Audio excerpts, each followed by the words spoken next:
नमस्कार दोस्तों, स्वागत है आप सभी का टीएलटी टूर गाइड में। दोस्तों आज की इस वीडियो में हम बात करने वाले महाराष्ट्र राज्य के नासिक जिले में स्थित भगवान शिव जी के 12 ज्योतिर्लिंगों में से एक त्र्यंबकेश्वर ज्योतिर्लिंग के बारे में कि आप यहाँ 2024 में कब जाए, कैसे जाएं, यहाँ रुकने और खाने पीने की क्या क्या सुविधा है और भगवान शिव जी के इस ज्योतिर्लिंग के आप दर्शन कैसे करें और यहाँ दर्शन करने के बाद आप कहाँ कहाँ घूम सकते हैं। त्र्यंबकेश्वर ज्योतिर्लिंग के दर्शन करने के लिए आपको कितने दिन का ट्रिप प्लान करना चाहिए, तो ये पूरी A to Z complete information आज मैं आप सभी को इस वीडियो में दूंगी। और वीडियो के अंत में ये भी बताऊंगी कि आपका त्र्यंबकेश्वर ज्योतिर्लिंग के दर्शन करने और आसपास की जगह को घूमने में कुल कितना खर्चा लग सकता है। तो इसलिए वीडियो को बिना स्किप किए पूरा अंत तक जरूर देखिएगा ताकि आपको त्र्यंबकेश्वर ज्योतिर्लिंग दर्शन से रिलेटेड पूरी कंप्लीट इन्फॉर्मेशन मिल सके। तो चलते वीडियो को स्टार्ट करते और बात करते त्र्यंबकेश्वर ज्योतिर्लिंग की। महाराष्ट्र राज्य के नासिक जिले में से त्र्यंबकेश्वर ज्योतिर्लिंग भगवान शिव जी के 12 ज्योतिर्लिंगों में से एक है और यह मंदिर त्र्यंबक गांव में ब्रह्मगिरी पर्वत के तल पर बसा अपनी विशालकाय वास्तुकला और धार्मिक महत्व के लिए जाना जाता है। और मंदिर के पास में ब्रह्मगिरी नामक पर्वत से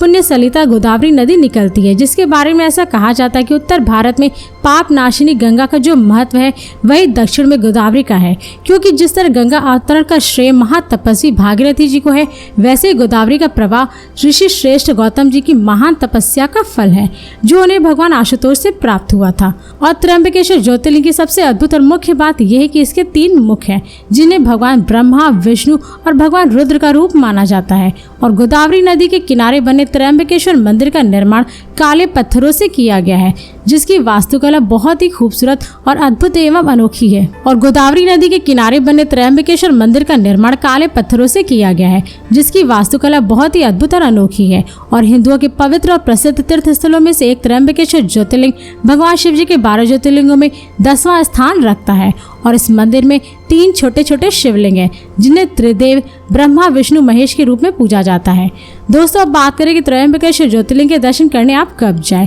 वैसे तो यह एक ऐसा मंदिर है जहां पर आप दर्शन करने के लिए कभी भी किसी भी समय जा सकते हैं, लेकिन यहां पर जाने का सबसे सही समय जुलाई से लेकर के मार्च तक के महीनों का माना जाता है, क्योंकि इन महीनों के दौरान यहाँ पर कई सारे त्यौहार होते हैं जिनमें खासकर दिवाली, मकर संक्रांति, महाशिवरात्रि आदि जैसे कई पर्व होते हैं जो कि यहाँ पर बहुत ही धूमधाम से मनाए जाते हैं, जिनमें हजारों की संख्या में श्रद्धालु त्र्यंबकेश्वर मंदिर पहुंचते हैं। और दोस्तों यहाँ सावन माह में भी बहुत सारे श्रद्धालु भगवान शिव जी के ज्योतिर्लिंग के दर्शन करने, जलाभिषेक करने के लिए काफी संख्या में दूर दूर से आते हैं। और इन सब के अलावा यहाँ लोकल भीड़ हर सोमवार को देखने को मिलती है, मगर ये आपके ऊपर डिपेंड करता है कि आप त्र्यंबकेश्वर ज्योतिर्लिंग के दर्शन किस सीजन में करना पसंद करते हैं। दोस्तों अब बात करें कि आप त्र्यंबकेश्वर ज्योतिर्लिंग दर्शन करने कैसे पहुंचे। वैसे तो आप यहाँ पे बाय ट्रेन, बाय प्लेन और बाई बस और अपने निजी वाहन द्वारा बहुत ही आसानी से पहुंच सकते हैं। दोस्तों यदि आप त्र्यंबकेश्वर ज्योतिर्लिंग बाय ट्रेन जा रहे हैं तो यहाँ का निकटतम railway station Nashik road railway station है, जो कि देश के विभिन्न शहरों के रेलवे स्टेशनों से रेल मार्ग द्वारा काफी अच्छी तरीके से जुड़ा हुआ है,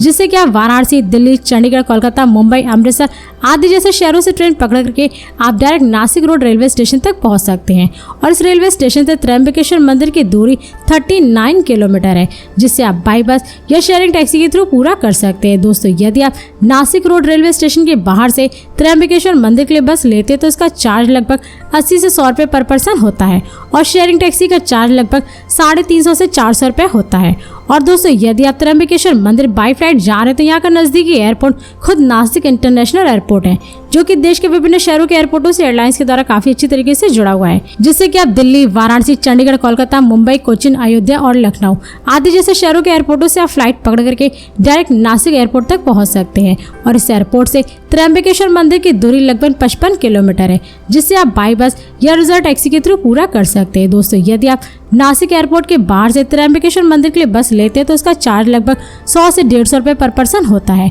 और रिजर्व टैक्सी का चार्ज लगभग 1000 से 1500 रुपये तक होता है। और दोस्तों यदि आप त्र्यंबकेश्वर मंदिर बाई बस जाना चाहते हैं तो इस मंदिर के लिए आपको डायरेक्ट बस दिल्ली, चंडीगढ़, लखनऊ, पुणे, नासिक और महाराष्ट्र राज्य के विभिन्न शहरों से बस की सुविधा मिल जाएगी, जिससे कि आप इन शहरों से बस पकड़ करके डायरेक्ट त्र्यंबकेश्वर मंदिर तक पहुंच सकते हैं। इसके अलावा यदि आप त्र्यंबकेश्वर मंदिर अपने निजी वाहन, कार या बाइक से जाना चाहते हैं तो आप यहाँ पर बहुत ही आसानी से पहुंच सकते हैं, क्योंकि महाराष्ट्र राज्य में स्थित त्र्यंबकेश्वर महादेव मंदिर की सड़कें देश के विभिन्न शहरों से सड़क मार्ग द्वारा काफी अच्छी तरीके से जुड़ी हुई है। और साथ ही यहाँ की सड़कों पर आपको जगह जगह पर कई सारे पेट्रोल पंप, रेस्टोरेंट और प्राइवेट होटल देखने को मिल जाएंगे, जिससे कि आप अपने निजी वाहनों द्वारा रास्ते में जगह जगह पर खाते पीते मौज मस्ती करते हुए हसीन वादियों को देखते हुए आप बहुत ही आसानी से त्र्यंबकेश्वर मंदिर तक पहुंच जाएंगे। दोस्तों अब बात करें कि आप त्र्यंबकेश्वर मंदिर पहुंचने के बाद अपना स्टे कहां बनाएं। वैसे तो त्र्यंबकेश्वर मंदिर एक ऐसा धार्मिक स्थल है जहां पर आपको स्टे करने के लिए कई प्रकार के धर्मशाला, प्राइवेट होटल देखने को मिलते हैं जिन्हें आप बुक करके स्टे कर सकते हैं। लेकिन यदि आप त्र्यंबकेश्वर मंदिर के दर्शन करने और आसपास के टूरिस्ट प्लेसेस को घूमने के लिए अपनी फैमिली और दोस्तों के साथ जा रहे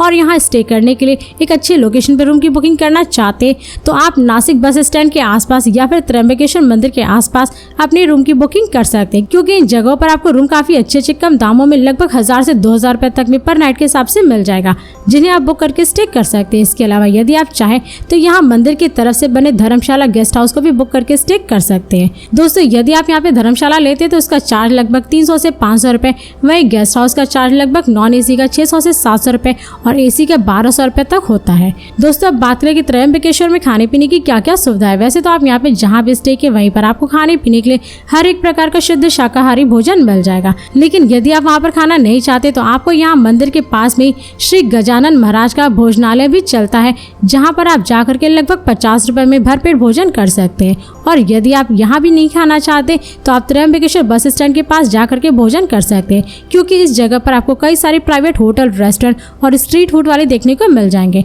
जहाँ पर आप जाकर के लगभग 100 से 150 रुपए में पर प्लेट भोजन कर सकते हैं। दोस्तों अब बात करें कि आप त्र्यंबकेश्वर ज्योतिर्लिंग के दर्शन कैसे करें। वैसे तो यह एक ऐसा मंदिर है जहाँ पर अधिकतर श्रद्धालु दर्शन करने से पहले कुशावर तीर्थ यानी कि कुंड में स्नान करते हैं, क्योंकि ऐसा माना जाता है कि इस कुंड में स्नान करने से जाने अनजाने में किए गए पापों से मुक्ति मिलती है। तो दोस्तों यहाँ पर स्नान करने के बाद आप निकल जाएं त्र्यंबकेश्वर ज्योतिर्लिंग के दर्शन करने के लिए। और मंदिर के अगल बगल आपको लॉकर रूम की भी सुविधा देखने को मिल जाएगी, जिसमें आप अपने मोबाइल, बैग, कैमरा, जूता, चप्पल सारे सामानों को टोकन कटा करके जमा कर सकते हैं और दर्शन करने के बाद टोकन वापस दे करके आप अपने सामानों को ले सकते हैं। तो दोस्तों इन सभी सामानों को जमा करने के बाद आप वहां बने रेलिंग में लाइन में लग करके हर हर महादेव का जाप करते हुए नंदी जी के दर्शन करते हुए पहुंच जाए मंदिर के गर्भगृह में, जहां पर आप पहुंच करके महादेव के इस भव्य ज्योतिर्लिंग त्र्यंबकेश्वर ज्योतिर्लिंग के दर्शन करके मत्थे टेकी अपनी मनोकामनाएं मांगे। इसके अलावा अगर आप यहाँ पर लाइन में नहीं लगना चाहते तो आप VIP दर्शन भी कर सकते हैं, जिसका चार्ज लगभग 200 से 250 रुपए तक होता है। और VIP पास में आपको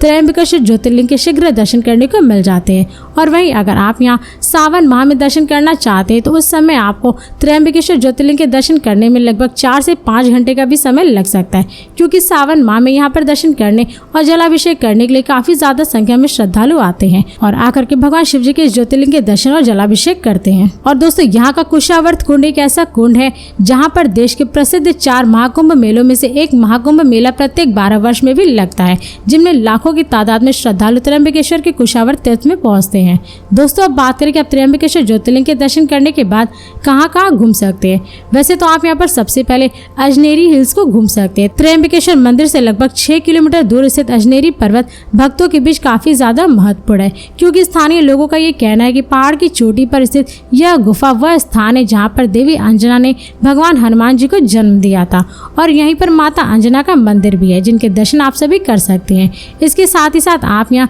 सुला वाइन यार्ड को भी घूमने का आनंद ले सकते हैं। मुंबई से लगभग 208 किलोमीटर की दूरी पर मौजूद नासिक शहर में स्थित ये वाइन यार्ड डिंडोरी गांव में स्थित है। और यहाँ की सबसे बेस्ट बात यह कि यहाँ पर आकर के आप न केवल खूबसूरत वाइन यार्ड को देख सकते हैं, बल्कि इसे खरीद भी सकते हैं और बनाना भी सीख सकते हैं। लगभग 160 एकड़ के क्षेत्रफल में फैला हुआ यह वाइन यार्ड पर्यटकों के लिए बहुत ही आकर्षक जगह है, क्योंकि यहाँ हर रोज लगभग 8 से 9,000 टन के अंगूरों को क्रैश करके वाइन तैयार की जाती है, जिसे भारत में ही नहीं बल्कि दूसरे देशों में भी सेल किया जाता है। इसके साथ ही साथ आप यहाँ काला राम मंदिर के भी दर्शन कर सकते हैं। भगवान राम जी को समर्पित यह मंदिर नासिक के पंचवटी क्षेत्र में स्थित एक हिंदू मंदिर है, जहाँ पर दर्शन करने के लिए काफी ज्यादा संख्या में श्रद्धालु आते हैं। और इस मंदिर के गर्भगृह में भगवान राम जी के साथ साथ देवी सीता जी और भाई लक्ष्मण जी की भी मूर्ति स्थित है। और इस मंदिर की यह खासियत है कि यह मंदिर काले पत्थरों से निर्मित है, जहां भगवान राम की काली मूर्ति भी स्थापित है। इसी के साथ ही साथ आप यहाँ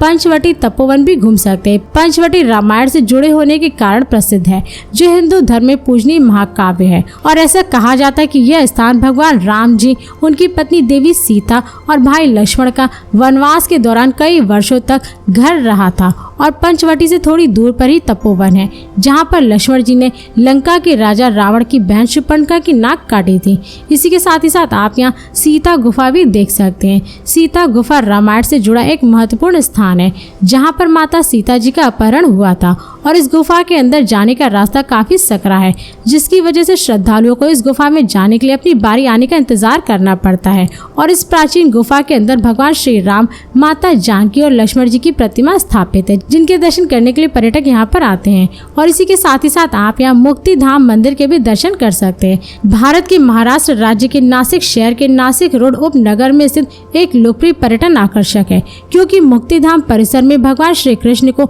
समर्पित एक मंदिर है, जहां दीवारों पर भगवान श्री कृष्ण जी के जीवन और महाभारत के दृश्यों को दर्शाती पेंटिंग है। और साथ ही इस मुक्ति धाम मंदिर में 12 ज्योतिर्लिंग की प्रतिकृतियां भी हैं, जिन्हें मूल देवताओं के आयाम के अनुसार बनाया गया है और इस वजह से इस मंदिर को बहुत ही पवित्र माना जाता है। दोस्तों, और भी ऐसी कई सारी जगह त्र्यंबकेश्वर मंदिर के आसपास जहां पर आप सभी घूम सकते हैं, जैसे पांडव लेनी गुफा, सप्तश्रृंगी देवी मंदिर, श्री सोमेश्वर महादेव मंदिर, हरिहर फोर्ट, अशोका वाटरफॉल और शिरडी साई बाबा मंदिर आदि जैसे टूरिस्ट प्लेस है, जहाँ पर आप सभी घूम सकते हैं। और दोस्तों, यदि आप श्री शिरडी साई बाबा मंदिर से रिलेटेड और भी अधिक जानकारी चाहते हैं, तो मैंने ऑलरेडी इसके ऊपर एक फुल वीडियो बना रखा है, जिसका लिंक आप सभी को मेरे वीडियो के डिस्क्रिप्शन में मिल जाएगा, जिसकी मदद से आप वीडियो को देख करके शिरडी वाले साई बाबा के दर्शन और यात्रा काफी आसानी से कर लेंगे। तो दोस्तों, अब बात करें कि आपको त्र्यंबकेश्वर ज्योतिर्लिंग के दर्शन करने और आसपास की जगहों को घूमने में कुल कितना खर्चा लग सकता है। वैसे तो अगर आप केवल त्र्यंबकेश्वर ज्योतिर्लिंग के दर्शन करना चाहते तो उसके लिए यहाँ पर 1 डे ही काफी है,